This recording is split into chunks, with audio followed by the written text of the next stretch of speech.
So people, Johnny here again. Mayam hungbi rakpudo. Manipura sunroof hapam laibran hangakpudo. Sunroof hapagi ay yamda tentakna video man namjarake. Akoy ay hajik lai jare je Singjamei on Leikai ki koi Kumar and Sons automobile dune mayan lo tum hana video mayam hapchagrabani. Aduna tungdalai was Swift se. See the sunroof half crave ko. Aduga sunroof hapagi my costing kamay wain to iko le have dai hajarake. License kan namjar biramo. Adu sile iba scooter je sisu akoy original vespa dune complete restoration ne to rise ko adu sigi mati may hapjarake. और मैं आपसी की Swift से Swift Areeba model लो नहीं कौन ठीक है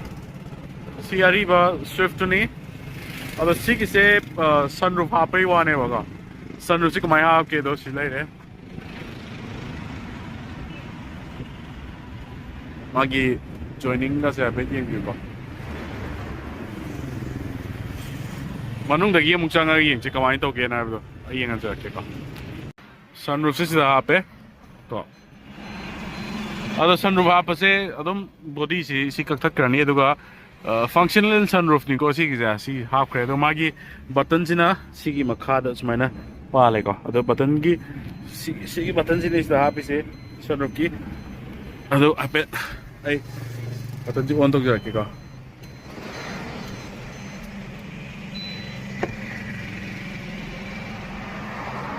electronics mic के लिए ना यार का Ito sila yoris na magi-guard to ito sunroof kini. Angka close to bagi sina.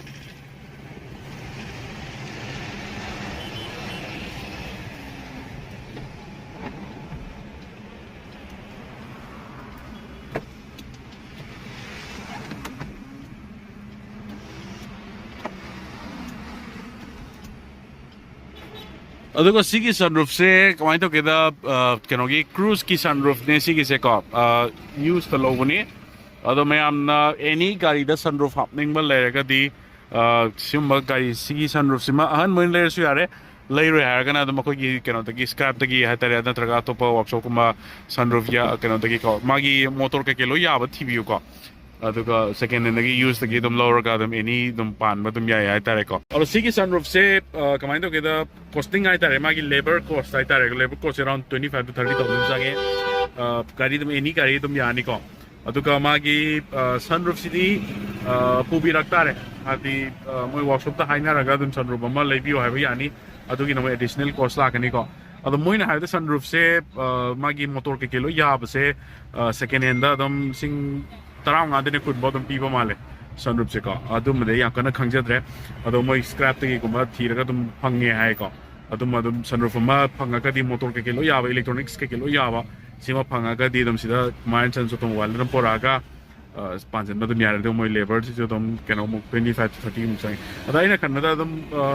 40,000 मुक पाया का दी sunroof मा तुम हाँ पर तुम यार तो माले का sunroof happening मुको निंग बा लायरेगा दी तुम कुमार चन ऑटोमोबाइल तुम लाग पिरो केनो की स्कूटर की केनो जो भी गंजार के को 150 आपको की रेस्टोरेशन तो उन्हें सी की वेस्पा है असी मुझे हैप्पी गंजार के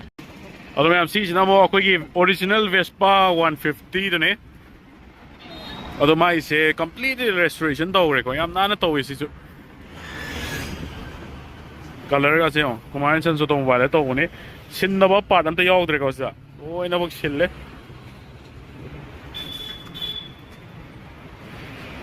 और सुमाइना वेस्पा ओरिजिनल वेस्पा को मल लेगा दी सुमाइना सेमजनिंग बा हाई तारे का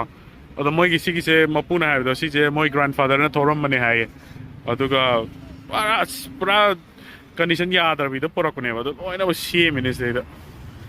को तो माइस तुम 30 to 40,000 तुम चंग नहीं को सी किसे सुमाइना सेमक पूरा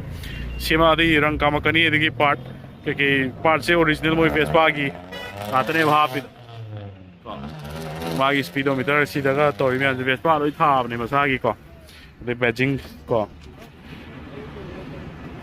अदुना तुम पैसादी तुम चंग नहीं सिलेर अदुना लक्ष्य जाके मैं कुमार चंस्ता